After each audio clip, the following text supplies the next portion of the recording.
Kingdom vs Action Andretti and Darius kicked off Ring of Honor this week. And seemed very fair. Two people against an entire kingdom. Also, hello my friends, welcome to Ups and Downs with me, Simon Miller, this time for Ring of Honor TV. Sometimes brand new people stumble across these videos and they're like, well, that wasn't very serious. So I would just like to address those claims. No, it's not. Let's up those doubts. It's also tied into the feud that's been going on for a while, with Action taking the place of Dante Martin, and as always, we send our best wishes to him. I hope he's doing okay. And you will not be surprised to hear that Mike Bennett and Matt Taven kicked ass for a little while, because look at the definition. A kingdom, a territory ruled by a king or queen. So what chance does anybody have? Anyway, enough of that nonsense. And after Martin got bored of being beaten up, he tried to make this leak tag to Action Andretti.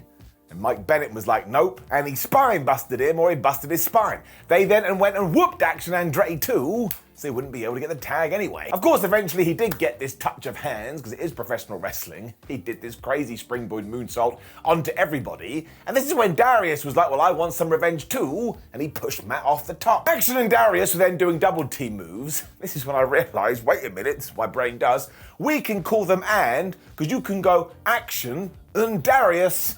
A-N-D. Now this is both the best and the worst name ever, but you already know how this match ends. Maria Kanellis was like, well, I don't want any of this to happen. And she cast distraction, and the good guys were screwed. Because it led to the heels hitting the Proton Pack and getting the 1-2-3, so I suppose this feud can continue, that eventually Dante can come back, and the Kingdom can get an extra guy, although once again, they're a territory, so they don't need it.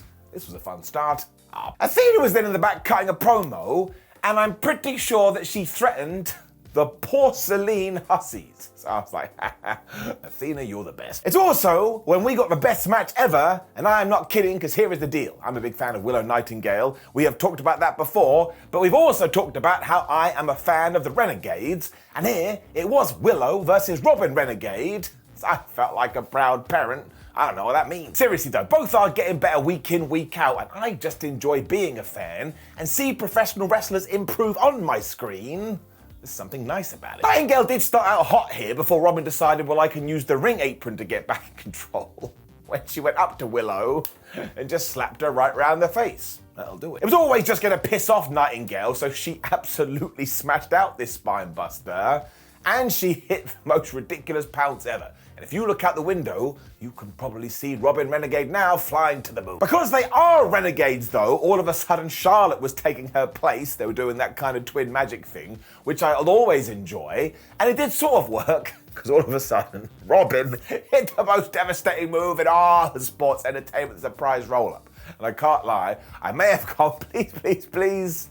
Didn't work. Instead, Nightingale proved that she is learning too, because she then hit a surprise roll-up of her own. She got the 1-2-3, and this is when the Renegades were like, well, we know we're on Ring of Honor TV, and we're meant to be honorable, but we're not going to do that, and we're going to murk you. So they laid her out with a heart attack, and I suppose this must be the start of something. Maybe Sky Blue can become Willow Nightingale's tag team partner, and that would rock.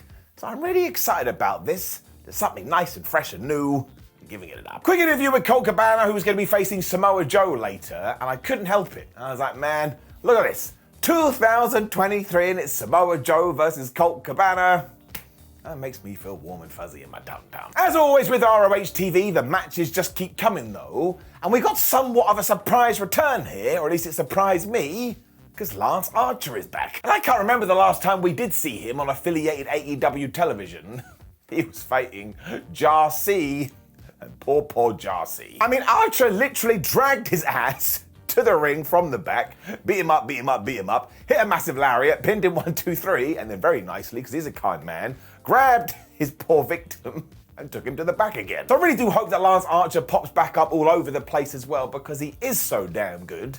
I know he's been rocking it in Japan recently, but I never see him have a bad outing.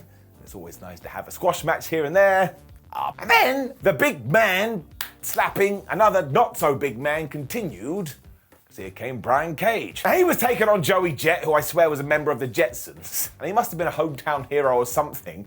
because he got a little bit of offense here, and at one point, he even booted Brian Cage right in the face, and these fans went crazy. They totally believed it. Now, that was a little bit silly, but hey ho, you may as well believe. Because really what did happen is Cage was like, man, I can't be bothered with this. I'm tired. I just want to go to the sleep or the gym and hit the F5 or the F10 or the F4, 5, 6, whatever they're calling it, and he got the 1, 2, 3. Now, what I think we should do is we can continue to do all this stuff with Brian Cage and Swerve Strickland, the Moguls, because I think there's something there. But if this was about giving Brian momentum, then we did that. He's good, Brian Cage. He's a man mountain, but he can move, so he's the moving man mountain, or Triple M. Let's just move on. Up. When Athena was having another one of these Proven Ground matches, I think she likes them. It's also basically become an open challenge, which is always good, and this week it was answered by none other than Heather Reckless. Now, I know we've talked about her before, but I'm never gonna let it slide. Heather Reckless is a tremendous wrestling name. Her plan was just to fly at Athena too and try and get some shots in there, and I timed it. It worked for all about 8 seconds. Because the champion caught her and then threw Hev into Barry Barricade. I just face palmed because I was like, are you kidding me? Because Athena really does do this a lot, so I'm going to try a different tact here. I'm going to ask nicely. Could you please just leave him alone? Imagine he wasn't there. All of a sudden the fans will enter the ring. That's his whole purpose. That's his whole job. It did get worse because then Athena did it over and over and over and over again, so I was just crying down in my Tootsie Toes. But when they did get back in the ring, once again, Heather has been watching pro wrestling because she went for the most devastating move in all of sports entertainment. Once again, it didn't work. I'm pretty sure I just said undertainment. It was a massive mistake though, because Athena must have powerbombed her around about 92,766 times when she locked on the crossface and she got the win. But seriously, Athena is a great champion right now. She is just rocking and a-rolling, and she kind of comes across as a psychopath, which is 100% the case. We should do more with her. That's all I'm saying. When the Dark Order were on Ring of Honor. Excellent. It was John Silver and Alex Reynolds too, so we had the OG crew here. And they were taking on Cole Carter and Lee Johnson. Feels like we haven't seen them in ages. Silver went crazy as ever as he and Alex started doing the tags to remind you they're a good tag team, where Johnson was like, nope, having none of it, and he cast distraction, kinda. Because he knew that one wrestler is not gonna be able to concentrate when they see another wrestler outside of the corner of their eye, so he took advantage of that when Carter threw the Dark Order into Barry Barricade. I mean, what are you doing to me? I have to watch all this wrestling. It's my job. But these wrestlers, well, they're trying to make me cry, and you're going to do a good job. Thankfully, though, it did lead to a Johnny Hungy Hot tag. And as we've said once, and as we will say every single time, he's got one of the best in the game. He just took out everybody, including this press slam, when eventually, yeah, he got back with Alex Reynolds. They hit all their big combos and their Mortal Kombat finisher, and they got the 1, 2, 3. I was like, man, that's pretty impressive. So you can't get mad at that, and as you do recall, I have been a fan of the Dark Order since day one, even when they were quite struggling on Dynamite, and I think it's time to do something big with them again, but for now, up. And then my friends kept on coming, because Nick Comoroto was out for a match. Now this was a man that got very upset with me a few months ago because I do have no hair, even though I can't control that. I mean, what? Nothing happens, and kind of amazingly, he was taken on Penta. Now, it didn't look good for the big man at the start because, of course, the Mark man has been on a tear recently. He's been flying everywhere, both literally and figuratively, and that was doubly true when Nicky hit a spear. I got a little bit annoyed. It's my damn finishing move, he stole it. I definitely didn't steal it from anyone. Penta is a smart dude though, so he started working over Comoroto's arm, so when he went to give Penta a slam, he wasn't able to do it. Because look, if you are down a limb, everything is so much harder. It also allowed Penta to go for the sacrifice where he did get the victory.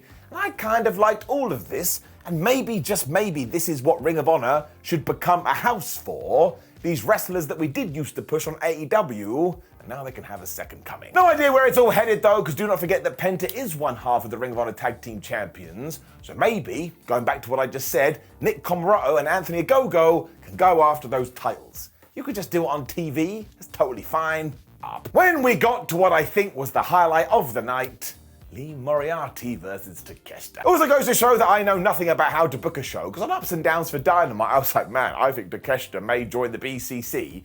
But after watching his performance here, that would be absolutely redonkulous because he's so damn over and he's such a good guy. And also, do not count out Lee Moriarty. That guy can go. This just totally gelled, even though the story was kind of similar to the last match. Lee decided, well, I'm going to work over your hand and your arm, Takeshita, and then we'll see what you do.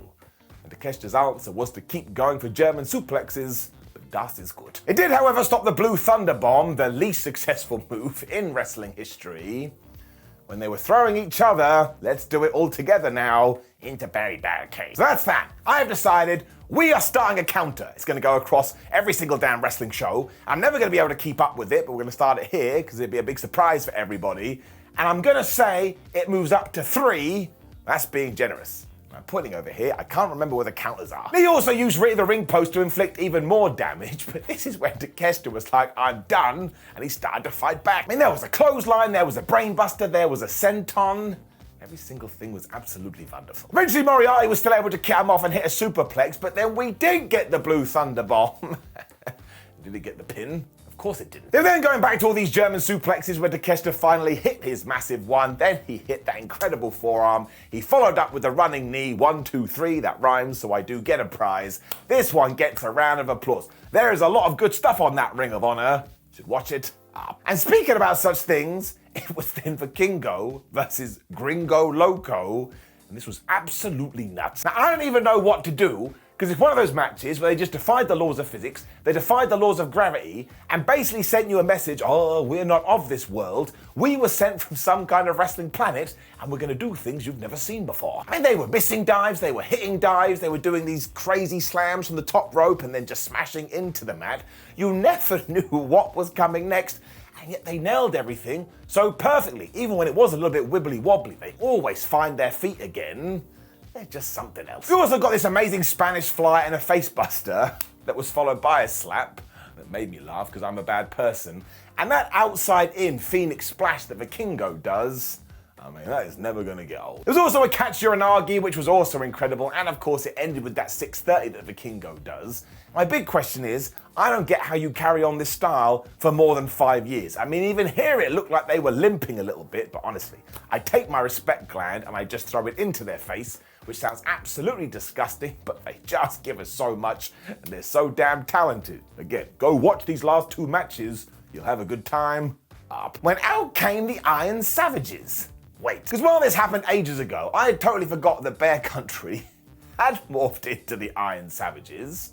And what a strange evolution they've been on. They're also taking on Logan Lynch and Ren Jones. I'm just going to be honest with you, given that I'd never heard those 2 names before, I thought they were going to get smashed, and they got smashed. Because this was just Superman meet 9000, that it actually ended when the Iron Savages basically threw the other one onto their opponents and crushed them. So they were treating each other like human projectiles, even though they used to be bears. There is absolutely a place for these 2 on Dynamite though, because you could do a mini program with FTR and picture like we did in the 80s, how and Cash and Dax will ever take these big guys down. And they figure out a way, because again, that's wrestling. Not 100% sure we needed 3 squash matches on one show, so I am going to give it an up, but I'm also going to give it a down. By this one, it was the Law of Diminishing Returns. I'd already seen 2. And it was main event time next. You can't get mad at this. Because it was Samoa Joe versus Colt Cabana for the TV title, and like I've already told you, it just made me happy. I was able to watch Colt work a match over WrestleMania weekend, and that dude can still go. And Samoa Joe at this point is basically a legend. Samoa was also a beast to start with and was just smashing down on Colt, who went for the most devastating move in all of sports entertainment. But once again, it didn't work. What is happening to that maneuver? He was still able to hit his big elbow and the flying apple, and when that didn't work, he thought, fine, I'll go to that top rope and I'll hit a moonsault instead. But I guess he got greedy because Samoa Joe got his knees up, and that was basically that. Because Samoa Joe is like a piranha. He saw a neck, he locked on the Kikina clutch, Colt Cabana was done, Samoa Joe wins. And I think that's 10 in a row. I've also no idea what's next, because of course Mark Briscoe was involved, but now he's got bigger fish to fry, or new fish to fry I should say. There's just some fish, but look, it's getting it up. I could watch these 2 work for the rest of my life, and I'd be pretty happy about it. Which does indeed bring us to the end of another Ring of Honor show, and again, I really do like the layout here. You have brand new stars, and you have stars that we're used to, but it could use something else, maybe a few more stories and a few more angles. But it was a nice thing for me to watch on a Friday morning. I appreciate it. Now you know the usual stuff. Leave a comment below, like the video, share the video, subscribe. Click a video in order to continue watching, especially in ups and downs. Dynamite's there. I appreciate it if you would check that out. WhatCulture.com, social media. Just give us some love. We'll give you some love back. We'll do a massive old hug. Have a great weekend. Keep doing this with your arms, because it doesn't make any sense. Goodbye.